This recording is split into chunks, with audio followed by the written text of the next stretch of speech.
Donc en fait, quand on a un projet qui arrive, c'est en général un client qui va faire un appel d'offres à de nombreuses agences de pub.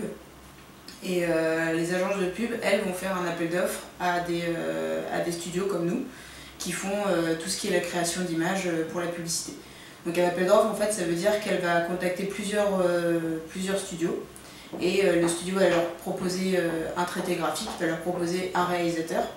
Et ce sera au studio qui proposera la meilleure solution à leur demande. Donc du coup, à partir de là, il y a le chargé de prod qui prend le projet dès qu'il est gagné. Il va appeler des graphistes pour créer une équipe. Il va faire un planning en fonction de chaque étape. Il va dire, voilà, l'animation va durer tant de temps, tant de semaines, le compositing tant de temps. Bref, il va élaborer tout un planning en disant le temps global de la production, combien de temps ça va durer, et va l'envoyer au client pour que le client valide, et surtout pour que le client valide les deadlines, donc c'est en fait les jours où on va présenter chaque étape. Parce que le client, il faut absolument qu'il soit mis dans le projet à 100% pour qu'il se sente intégré, pour pas qu'il se sente à l'écart, parce que sinon ça va assez mal se passer sur la prod. Et donc il va valider chaque étape.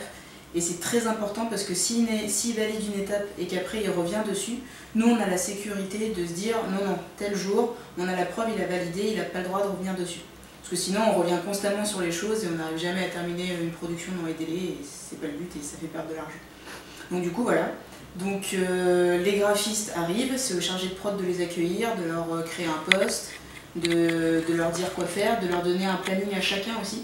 Donc on a le planning global de la production, mais on a aussi un planning par graphiste pour qu'eux ils sachent qu'est-ce qu'ils doivent faire dans la journée et quels sont leurs objectifs.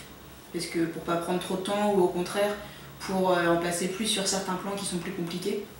Donc c'est aussi pour qu'eux ils puissent s'orienter et qu'ils puissent être bien entourés parce que sinon ça se passe jamais comme on le voudrait et c'est dommage, on perd du temps.